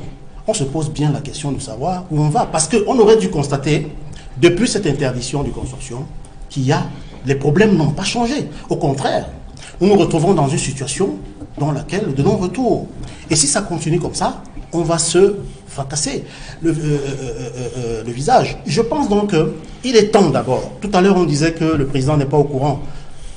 Il n'est pas au courant. Il aurait donc mieux fait d'aller sur le terrain aussi. Il aurait mieux fait d'aller sur le terrain ou alors de créer une commission indépendante qui pourrait lui rendre compte fiablement. Parce que si on dit que tous ceux qui travaillent avec lui ne lui rendent pas compte comme il se doit, il peut créer une commission indépendante qui va lui apporter des bonnes informations afin de lui permettre de mieux, n'est-ce pas, juger ce qui se passe sur le terrain. Et à ce moment, peut-être, il prendrait d'autres décisions. Donc on ne comprend pas comment une telle crise dans un pays pareil et des ministres qui ont contribué à ce que la situation s'enlise puissent être encore en poste en ce moment. Autre chose, quand le ministre de l'administration territoriale vient contredire les chiffres, mais pourquoi ils attendent toujours que d'autres chiffres sortent avant d'apporter les leurs? D'ailleurs, quand je dis les leurs, ils n'ont pas apporté des chiffres. Ils disent qu'il y a environ, il n'y a aucun rapport qui nous prouve que, quand nous on dit qu'il y a environ 475 000 personnes qui risquent de crever de faim et qu'ils n'ont pas pu, dans ce plan humanitaire, essayer de donner quelque chose à près de 200 000 personnes, ils disent que c'est faux. Mais quel est le rapport qui sous-tend ce qu'ils disent?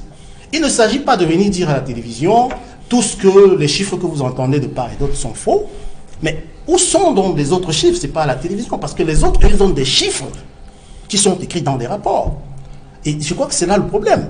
Donc, il faut absolument que ce problème anglophone-là trouve une solution. Et ça peut trouver une solution. On parlait tout à l'heure des régionales. Moi, je ne sais pas. À l'Assemblée nationale, ce qu'ils font exactement, ou alors au Sénat. Parce que si nous avons devant nous, pour que je parle simplement, pour que ceux qui me suivent, me regardent à la maison et le comprennent, on a un gâteau et on a des assiettes sales. Mais tout le monde veut se précipiter à manger le gâteau dans les assiettes sales. Qu'on lave d'abord les plats.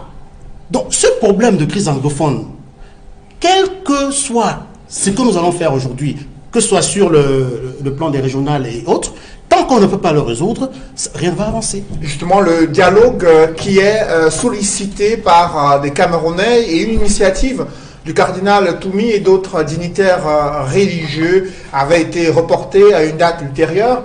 Vous êtes sur ce plateau avec nous, Elie Smith, porte-parole de la All General Anglophone Conference. Où en est-on aujourd'hui avec ce projet qui vise justement à soutenir, à s'identifier, à emprunter les chemins de la résolution pacifique de la crise anglophone? Nous sommes toujours dans les préparatifs et voilà la raison pour laquelle nous sommes allés en Amérique du Nord et en Europe pour voir nos compatriotes, pour écouter ce qu'ils veulent, parce que nous ne pouvions pas résoudre ce problème sans prendre en compte le rôle important de la diaspora anglophone qui est dans les pays de l'Amérique du Nord et de l'Europe. Donc nous sommes en train de faire les préparatifs et après on va faire la même consultation ici et nous allons fixer une autre date pour organiser. Contrairement aux allégations mensongères que j'aurais attendu, des gens disent que non, monsieur, l'éminence Toumi est un support des indépendantistes, c'est archi faux, ils ne connaissent pas. Et puis le rôle de la Anglophone General Conference, c'est tout simplement de réunir des anglophones pour qu'ils donnent une proposition. Et nous allons prendre cette proposition et remettre au chef de l'État. Et après, vous savez, nous n'avions pas des ambitions collectives ou individuelles. S'ils ne veulent pas, on va laisser. Mais nous voulions que devant Dieu et devant les hommes, nous sachions que nous avions fait les efforts et ces gens-là n'ont pas voulu. Et si le Cameroun devient le Bangladesh ou l'Éthiopie, parce qu'il y a quelque chose que vous oubliez, je vais vous rappeler. Le Bangladesh était une partie de Pakistan oriental. Et l'indépendance du Bangladesh est sur base de violations atroces des droits de l'homme. Et on a donc vu que les gens de Bangladesh de l'Ouest ne peuvent pas continuer à les gouverner. Et il y a eu l'invasion indienne et on a organisé, ils sont devenus indépendants. Donc moi je pense que la crise anglophone, on est tous frères et sœurs, on est tous des Camerounais d'abord, quelle qu'en soit la situation. Voilà la raison pour laquelle le cardinal Toumi et d'autres religieux ont décidé que on amène une touche religieuse, ce qui veut dire que nous n'avions pas d'ambition comme les autres. Une touche religieuse veut dire que nous sommes conscients que, par exemple, les villages de Kembo ont été brûlés peut-être 3 fois. Que à quoi on a tué les mamans de 80 ans. Mais on doit pardonner et le Cameroun est important, on discute.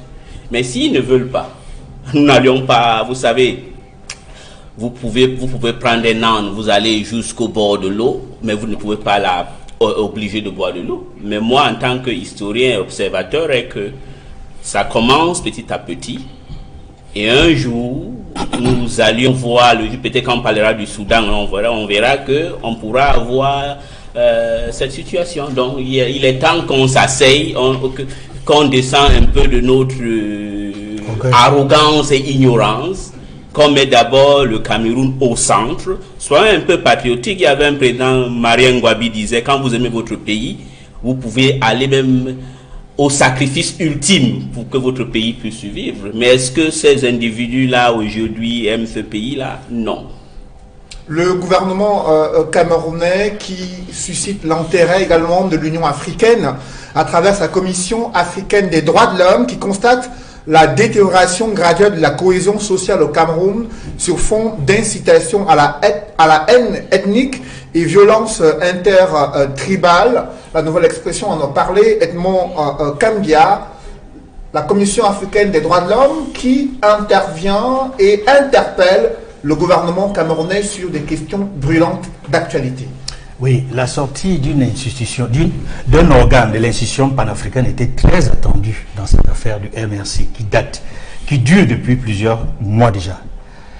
Quand la Commission africaine des droits de l'homme décide de sortir ce communiqué, qui est daté du mois de mars, début mars, quand vous lisez ce texte, la lettre, l'esprit dans lequel ça a été rédigé, vous avez au bout, vous vous rendez compte que ils ont eu toutes les informations avant de sortir ce communiqué. Parce que relativement, par exemple, à la marche du 26 janvier, puisque le communiqué de la Commission africaine des droits de l'homme porte sur les arrestations massives de 200 personnes et des leaders politiques de Maurice Kamto et de ses alliés. Ils disent que le Cameroun a signé et ratifié la Charte africaine des droits de l'homme. Ils précisent que cette charte consacre un certain nombre de droits, parmi lesquels, à l'article 11 de la Charte africaine des droits de l'homme, la liberté de réunion et de manifestation pacifique. Or, au Cameroun, il s'est agi, dans le cadre du MRC, d'une manifestation pacifique. Et de bout en bout, on a vu comment la marche s'est déroulée, comment ils avaient les mains nues. Et aujourd'hui, ce communiqué de la Commission africaine des droits de l'homme dit également dans l'un de ses désidérateurs, il demande au gouvernement du Cameroun que lorsque les personnes ont été arrêtées, sont détenues, s'il faut les inculper, il faut les inculper pour qu'il y ait un procès équitable. Mais si, au fond, il n'y a pas d'élément qui permet de les inculper, il faut simplement les libérer sans condition.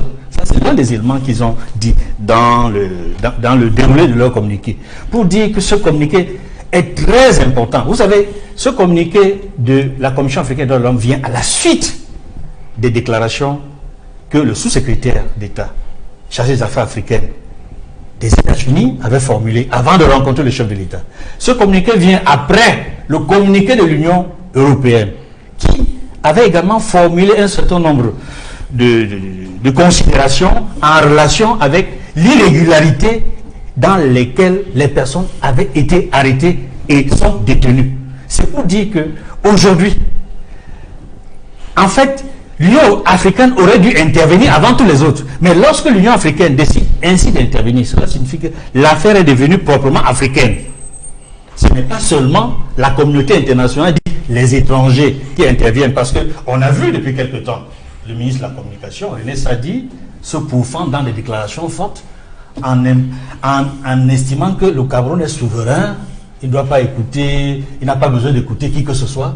Mais curieusement, quand nous disons que nous sommes un pays souverain, ce sont ces mêmes pays, les États-Unis, la France, le Royaume-Uni, qui nous apportent à l'assistance militaire lorsque nous luttons contre Boko Haram. Ce sont ces mêmes pays qui nous apportent l'assistance lorsque les populations sont dans des situations difficiles. Et aujourd'hui, c'est la Commission africaine des droits de l'homme et des peuples qui interpelle le gouvernement camerounais sur la nécessité, ses obligations de respecter les droits des Camerounais tels que initiés et évoqués dans la Charte africaine des droits de l'homme et des peuples. Robert Moté Ambassa, l'Union africaine, à travers sa commission des droits de l'homme, qui tense le gouvernement, l'invitant à respecter les droits des Camerounais, l'invitant à préserver la paix sociale au Cameroun. Je voulais d'abord préciser que quand le ministre René Sadi parle, ce n'est pas en son nom, c'est le nom du gouvernement. Vous comprenez? Il ne fait pas ça seul dans son coin. C'est la position du gouvernement du Cameroun, en fait. Pour revenir à cette question, l'Union africaine, et avant l'Union africaine, l'OUA, l'Organisation de l'Unité africaine, moi, je suis toujours resté sur ma faim. C'est des organismes qui ont toujours pris position ou bien condamné, mais ça allait plus loin que ça. Donc ça fait que le Maurice Kamto était là-bas, je crois, au mois de... En fin d'année 2018. Oui. Sûrement qu'il allait déposer sa requête.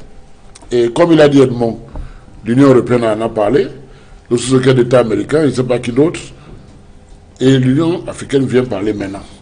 Bon, je sais qu'elle est financée à 70% par l'Union européenne, peut-être qu'elle attendait que, vous savez, dans la vie, c'est ceux qui financent qui donnent les instructions qui parlent. Donc peut-être que l'Union africaine attendait les instructions. Donc ce n'est pas une décision africaine comme l'a dit. Mais sur le fond, c'est quand même la Commission africaine. Non, je crois que j'ai le sentiment qu'ils ont fait ça par principe et qu'après ça, ils ne vont plus rien faire. J'ai peur que ce soit comme ça. Alors après, vous, David Eboutou, sur cette sortie de la Commission africaine des droits de l'homme et des peuples qui interpelle le gouvernement camerounais sur la situation socio-politique du Cameroun, au-delà de l'affaire du MRC, il y a la nécessité, les obligations du gouvernement camerounais de garantir les droits des Camerounais tels que prévus dans la Charte africaine des droits de l'homme. C'est ainsi que cette commission interpelle le gouvernement camerounais.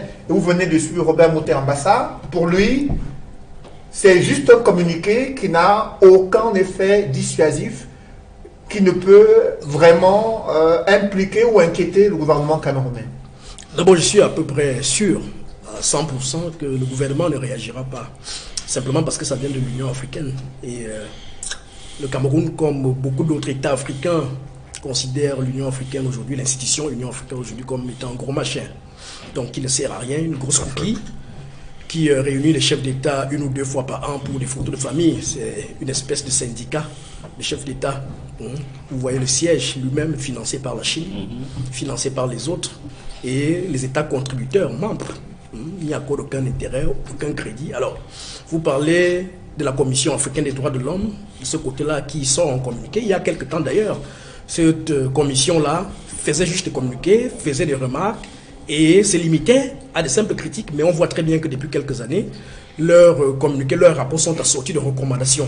Et c'est en cela que c'est quand même très important, parce que dans les recommandations, effectivement, on a l'impression qu'il y a eu un travail de fond, de fourmi qui a été mené. Ils sont des chiffres, ils sont un certain nombre d'éléments, et c'est en cela que nous devrions prêter attention. Mais quand je parle de prêter attention, effectivement, j'attire l'attention des autorités camerounaises en ce qui concerne l'image que peut véhiculer ce type de rapport, qui n'est pas notre avantage, qui peint en noir la qualité, le type la posture des droits de l'homme aujourd'hui dans notre pays, qui est totalement ennoircie. Vous savez aujourd'hui, parce que j'entends ça et là, que le gouvernement, comme il ne prêtera pas attention, parce que ça vient de l'Afrique, ça vient de l'Union africaine, c'est parce que justement, ils ne peuvent attendre aucune conséquence. Mais pour aller plus loin, il faut bien vous dire qu'aujourd'hui, un certain nombre d'institutions, comme le Fonds monétaire international, la Banque mondiale et même l'Union européenne, pour juger le baromètre en termes de droits de l'homme sur l'image d'un pays avec lequel ils sont en rapport pour engager un certain nombre d'activités opérationnelles, ils se basent et s'appuient sur ce type de rapport. Et c'est en cela qu'aujourd'hui, le Cameroun a tout intérêt à travailler son image, à revoir ce qui est assorti dans ces recommandations-là pour rectifier la ligne.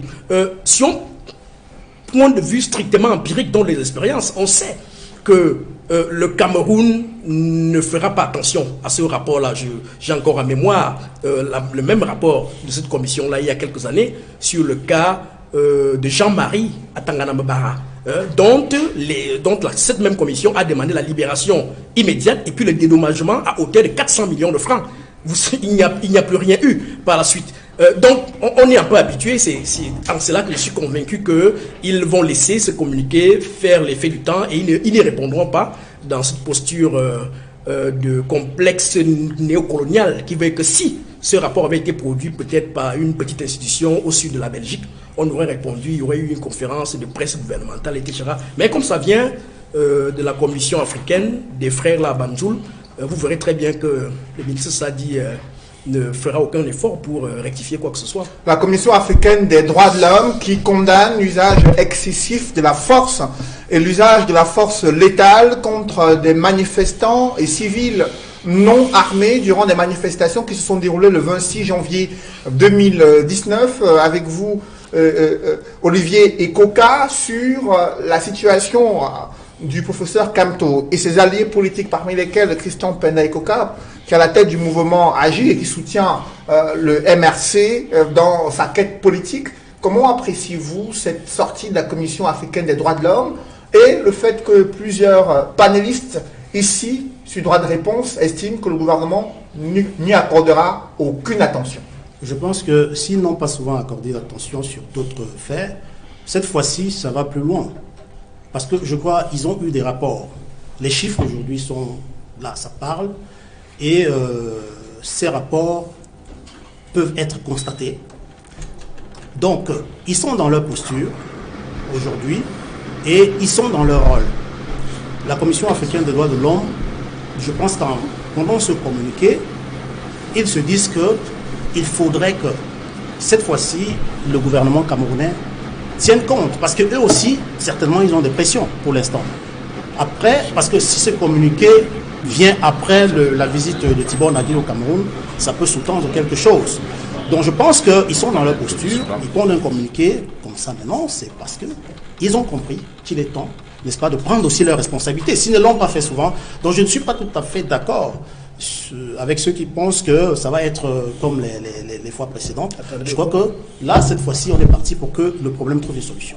Et la Commission de l'Union africaine qui a également réagi à la suite de ces manifestations populaires vécues au Soudan, là où le président Omar al-Béchir a été destitué par l'armée elle-même, encouragée par 4 mois de manifestations populaires dans les rues des principales villes du Soudan. Après le président Bouteflika, c'est Omar al-Béchir qui tombe sous les manifestations de rue. Avec vous, Elie Smith, sous cette destitution d'Omar al-Béchir, alors que plusieurs médias internationaux ne prêtaient pas attention à ces mouvements sociaux qui ont perduré au Soudan. Aujourd'hui, après le président soudanais, président algérien, Bouteflika, c'est Omar al-Béchir qui se voit destitué à la tête de son pays à la suite de ces manifestations populaires.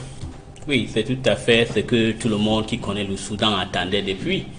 Et puis, je pense que le cercle doit être complet. Il faut qu'on l'amène au CPI pour les 300 000 gens de Darfour qu'il a tués. Mais le problème, la faute al-Béchir, c'est tout simplement parce que quand il a commencé à perdre les gens comme les Ghazi Salahuddin, Nafi Ali Nafi, ou son mentor qui lui a fait venir au pouvoir, qui était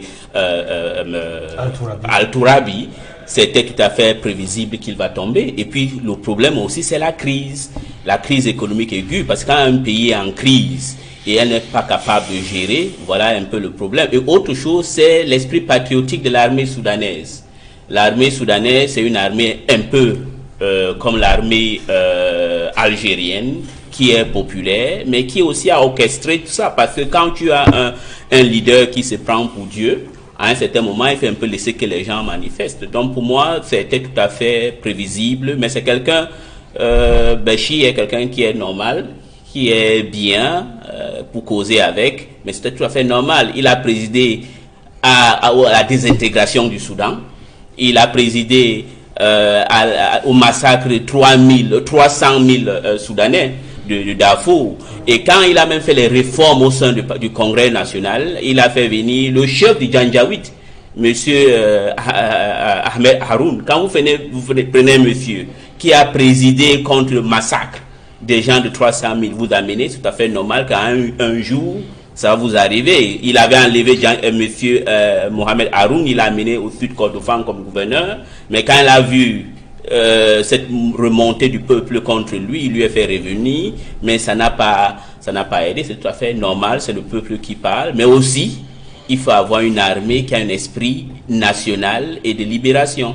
2 régimes africains qui tombent après des manifestations populaires en l'espace de quelques mois. Après l'Algérie, c'est le président soudanais destitué par l'armée soudanaise. Edmond Kangia, les causes profondes de cette destitution, de ce vent de changement de régime qui souffle sur des pays africains, quelles sont les causes profondes pour le cas du Soudan?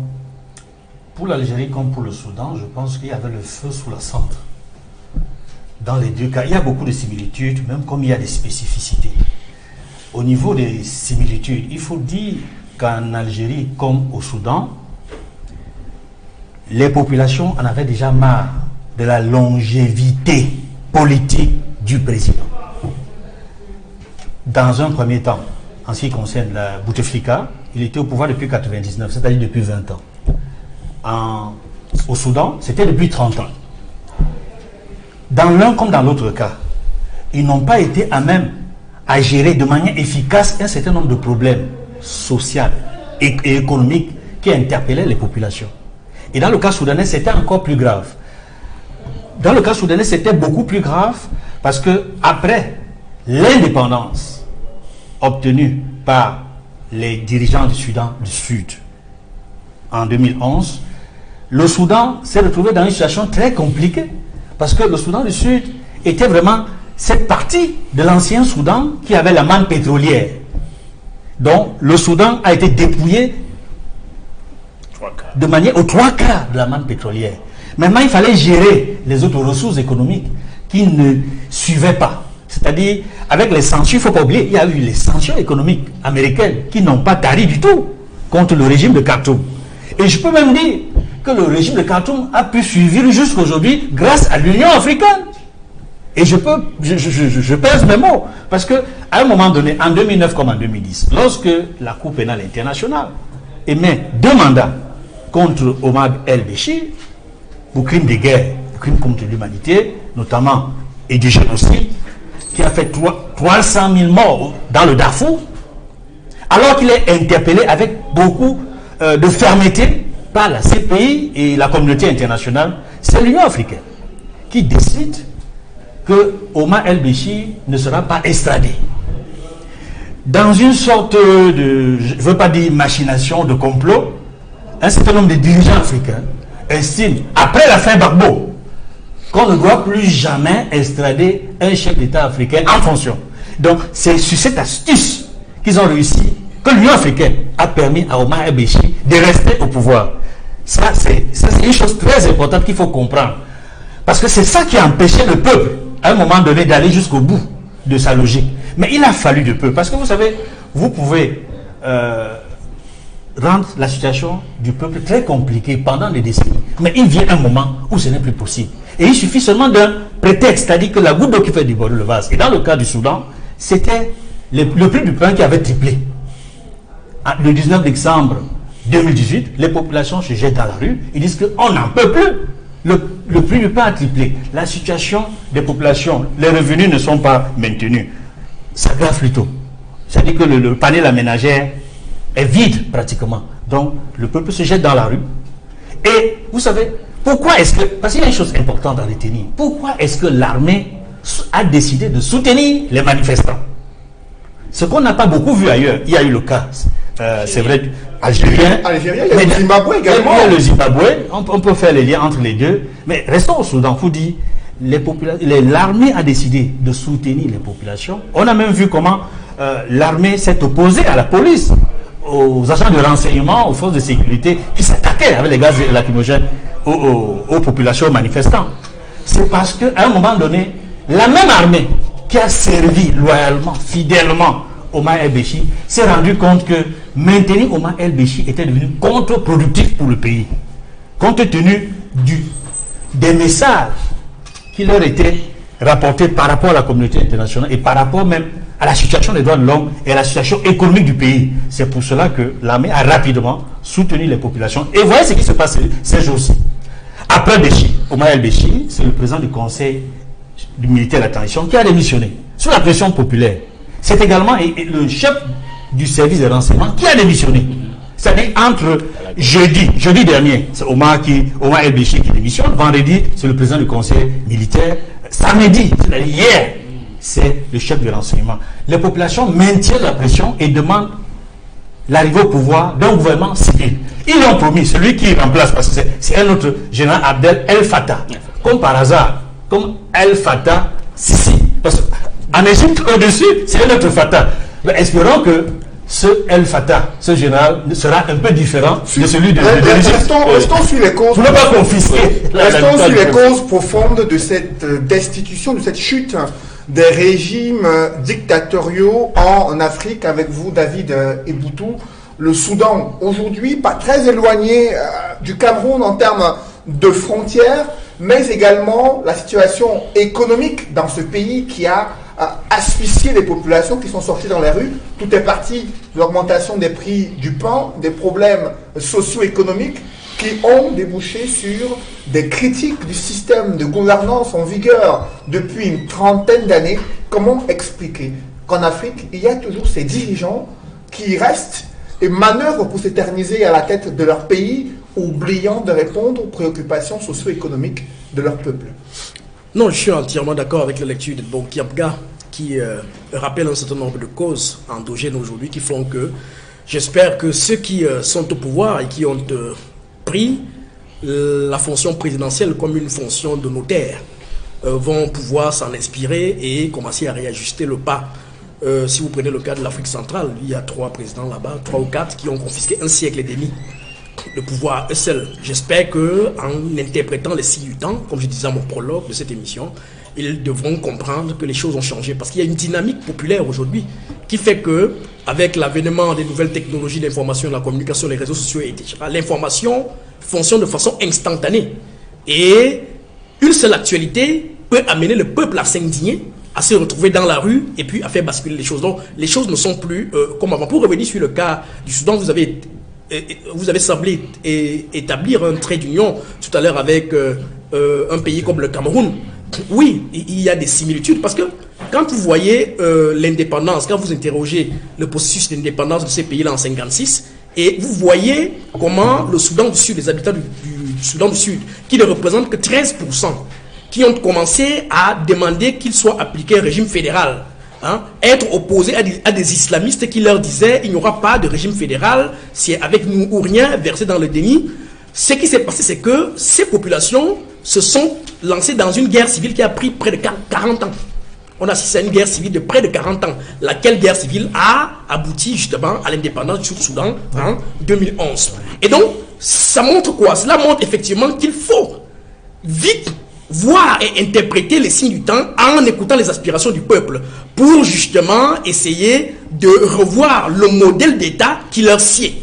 C'est là que la similitude peut se faire avec ce qui se passe au Cameroun, où on a des autorités ici qui ne veulent pas écouter, qui disent « Oh, on va mater cette sécession, cette rébellion », et plus la situation s'enlise, plus on voit très bien qu'il y a des esprits là-bas qui rejoignent ces gars qui prônent le sécessionnisme. Et la conséquence, on l'a vu d'un point de vue historique, qu'effectivement, tel qu'on voit les choses, ça peut arriver à un État indépendant. Donc, il faudrait donc tirer des leçons de ce côté-là. Et oui, je vais revenir sur la longévité. La longévité aujourd'hui est un problème pour les États africains. Vous avez pris le cas de l'Algérie, où à ce niveau-là, la population s'est retrouvée en train d'être gérée par un homme momie, un homme interrupteur, c'est-à-dire qu'on allume, qu'on éteint quand on veut, qui était là, qui marche sur une chaise roulante, qui communiquait par des communiqués, dont on n'avait plus vu et dont on avait introduit une espèce de corde à micro au niveau de la gauche et il devait parler pas plus de 5 minutes. Mais un peuple algérien aussi dynamique s'est senti offusqué et savait très bien qu'au fond, il y a des véritables marionnettes, des véritables marionnettistes, je veux dire, qui instrumentalisaient donc Bouteflika comme leurs marionnettes simplement pour garder et pérenniser leurs intérêts. Et c'est en cela que vous voyez qu'il y a une frustration qui est montée et qui a abouti à ce qu'on a vu. Même chose au Soudan du Sud, où vous voyez quelqu'un qui est arrivé là comme un hégémon, un véritable potentat, qui disait tout et rien en même temps. Et dans la suite, le peuple a cru que l'affaire de la gestion au sommet de l'État était devenue une affaire de M. Béchir et que par conséquent, ils en étaient écartés parce que ces messieurs leur avaient déjà posé un véritable problème, celui de la désintégration de leur pays qui a abouti justement à l'amputement dont je parlais tout à l'heure. Pour sortir, je voudrais quand même dire que il faut rappeler un certain nombre de choses, une dernière chose. Le Soudan aujourd'hui, avec ce qui vient d'arriver, on voit très bien que, et quelqu'un l'a dit sur le plateau, il suffit d'une petite goutte d'eau pour faire déborder le vase.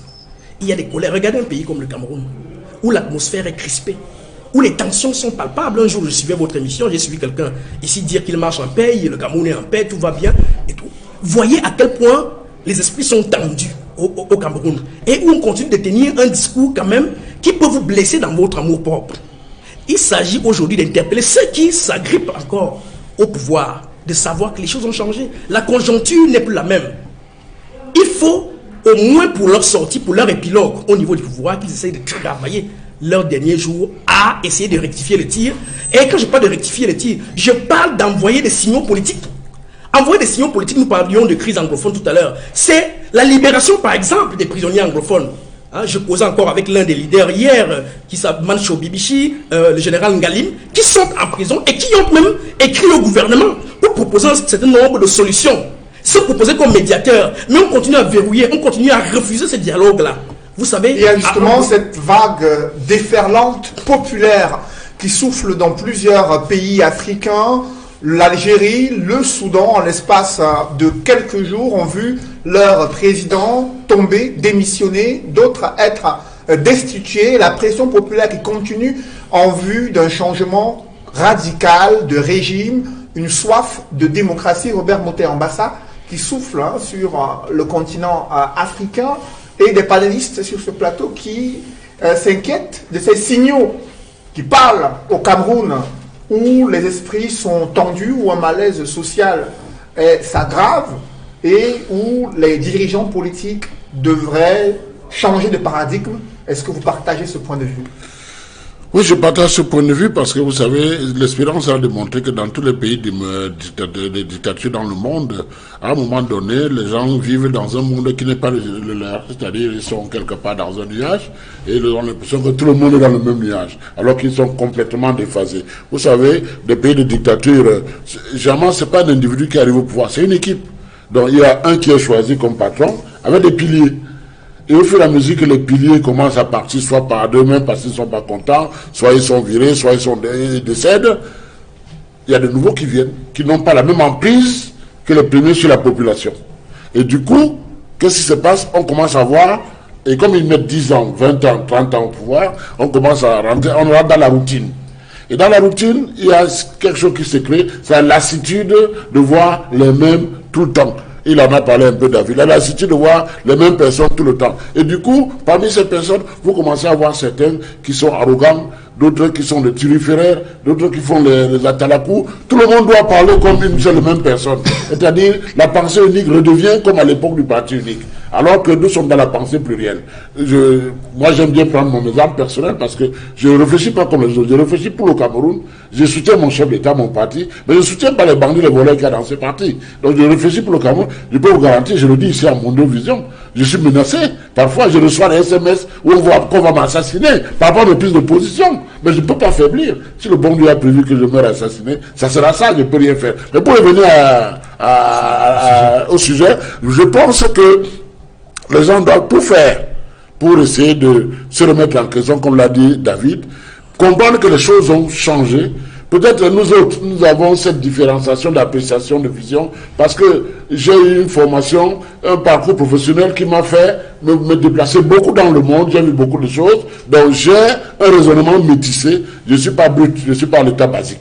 Donc je crois que ce qui se passe aujourd'hui dans un pays comme le nôtre, je pense que nous autres, dans notre rôle de membres du comité central, nous faisons des notes, nous sommes les ministres du parti, nous faisons des notes et nous espérons que nous serons écoutés. Après cette pression populaire qui a fait partir plusieurs dirigeants africains, l'avenir n'a pas toujours été reluisant dans ces pays qui ont connu à la fois le printemps arabe, mais également les démissions de ces présidents contestés pour leur longévité au pouvoir et pour leur système de gouvernance. Eddie Smith, il y a un défi important, c'est l'avenir politique de ces pays où il y a ces destitutions des présidents africains. Vous avez suivi Edmond tout à l'heure évoquer la démission du président du Conseil militaire de transition au Soudan et le chef des services de renseignement, toujours sous la pression populaire. Oui, mais il y a un problème sur le Soudan qu'on doit dire. Il faut être calme, froid. Bachir était un dictateur sanguinaire, il a tué 300 000 personnes. Il faut aussi savoir que le Soudan a un problème de pression internationale. Depuis le 30 mars 2009, quand les avions israéliens ont bombardé le nord du Soudan, parce que les alliances que le Soudan a fait, vous savez, le problème des pays africains est que nous sommes des mendiants. Comme lui, il a fait des alliances avec le Hamas et l'Iran, et quand vous faites une alliance avec l'Iran, ça veut dire que vous déclenchez l'île d'Israël et des États-Unis. Et donc, il y a eu le problème qu'on a eu une certaine sainte alliance contre Béchir. Il y a Issa Afetwer qui y vit toujours, mais les Zenawi est mort. Mais on a Paul Kagame, on a Yoweri Kaguta Museveni. Donc, monsieur Béchir peut être ce qu'il a été. Et ce que nous, les Africains, devons savoir, et ce que les Camerounais, quand je suis souvent, les gens me disent ici que bon, nous sommes un pays souverain, est-ce que le Cameroun peut être fort comme le Soudan? Le Soudan est capable de renverser le gouvernement tchadien si ce n'était pas la France qui intervenait. Donc, Béchir, en sa défense, est que il a été celui que tout le monde attendait, on voulait sa tête. Parce qu'il a aussi commis, parce que si vous ne mettez pas le pont, on ne doit pas traverser. Donc, à la décharge du gouvernement soudanais, depuis l'avènement de Tourabi et le Congrès national au pouvoir, et puis lui-même en 89, il y a eu une certaine alliance contre eux, qu'on appelle la Sainte Alliance. Donc il faut savoir maintenant, pour répondre à votre question, quand il y a eu la révolution arabe ou le printemps arabe, le problème est que souvent il y a la contradiction des pays occidentaux. Par exemple, est-ce que c'est normal qu'un certain Mohamed Morsi gagne les élections pour la première fois en 7000 ans? Il y a une élection transparente en Égypte, mais les mêmes Américains, tout simplement que Morsi aussi a fait les mêmes erreurs comme un Africain, comme M. Béchi, il a voulu faire l'alliance avec l'Iran. On a fait venir un dictateur violent qui s'appelle M. Morsi, Abdel Fattah al-Sisi, qui a fait tuer 1000 personnes. Donc je pense que ce qu'on doit prendre en compte, nous comme Africains, nous devions savoir que, aimons-nous les uns les autres et ne prêtons pas le flanc. C'est là où je comprends ce que mon collègue est en train de dire. Le problème du Soudan nous parle, mais je veux une douche froide et que nous n'avions pas une armée de lutte. Parce que pour faire le parallèle avec l'Algérie, le FLN a fait la guerre, elle a eu son indépendance. Le ZANU-PF a fait la guerre, elle a eu son indépendance. L'ANC, le MPLA, on connaît la grande bataille de 78 à Cuito Carnaval. Est-ce que l'armée camerounaise a fait la même chose? Non. Je ne crois pas. Non. Donc, le parallèle, je crois qu'on doit un peu se temporiser vite pour voir. On n'a pas cette armée qui se lève et dit, bon, écoute, c'est même lui, il est dans le RDPC. Voici un parti au pouvoir qui a pris un pays à revenu intermédiaire.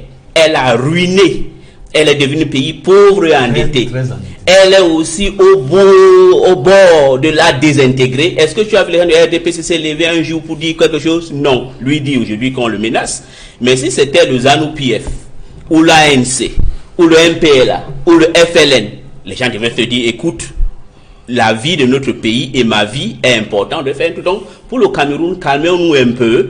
Le Cameroun, l'Afrique centrale, c'est une région des jouisseurs qui n'ont pas cet avenir des gens qui peuvent mettre leur vie. Donc, moi, je crois que ne faisons pas de parallèle très vite avec le Soudan, l'Égypte, les autres, ou l'Algérie. Alors, justement, sur cette question, Edmond Kamgia, pour sortir, concernant l'avenir politique de ces pays où il y a une pression populaire, une soif de changement démocratique, après les départs de ces présidents jugés plus ou moins dictateurs, on observe des difficultés pour ces pays à pouvoir justement mettre sur pied des systèmes démocratiques, un système de gouvernance qui répond aux aspirations des populations.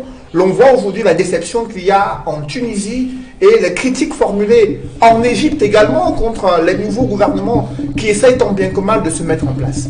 Effectivement, la plupart des révolutions en Afrique de ces dernières années, notamment de 2011 à ce jour, ont été confisquées par les apparatchiks du système. C'est-à-dire, ils ont donné l'impression qu'ils écoutent le peuple, mais au bout du compte, ils ont confisqué la révolution. Regardez même ce qui s'est passé au Burkina Faso. Ce n'est pas, j'allais dire, les véritables révolutionnaires qui sont au pouvoir. C'est vrai que l'actuel président du Burkina Faso, c'est un monsieur modéré. Il a gagné les élections. Mais ce n'est pas quelqu'un qui a marché pour parvenir à cette solution, à cette soif de libération que souhaitait le peuple du Burkina Faso lorsque Compaoré a été infiltré vers la Côte d'Ivoire. Il faut dire, en ce qui concerne les cas d'Algérie et du Soudan, ça va être très délicat. En prenant en considération le cas égyptien, où l'armée a repris le pouvoir, au terme d'un processus démocratique qui était bien parti, mais qui a été interrompu. Par les Américains. Oui. Et on le voit, restons en Algérie, pour dire qu'il y a eu un précédent historique. Dans les années de Blaise, le fils, le Front islamique du salut, était sur le point de remporter l'élection présidentielle. Oui. On a contraint le président à démissionner et l'armée a repris le pouvoir. Et c'est l'armée qui a fait revenir Bouteflika. Zéroal d'abord, quand Zéroal a déçu, du jour au lendemain, on a cherché parmi les combattants de la lutte de libération, il n'y avait plus que Bouteflika, qui a joué un rôle important pendant ces 2 premiers mandats. Parce qu'on n'a rien à lui redire sur le plan de ces 2 premiers mandats. C'est à partir du 3e mandat, et notamment après son AVC, que les problèmes commencent. Parce qu'il aurait dû ne pas prendre un 4e mandat. C'est-à-dire, après son AVC, il aurait dû achever son mandat en 2014 et se retirer. Malheureusement, son entourage l'a noyauté et l'armée a repris les choses en main. Ma grande inquiétude, c'est qu'en Algérie, comme au Soudan, l'armée use de subterfuges pour reprendre le pouvoir et du coup, le combat que le peuple aura mené n'aura pas abouti.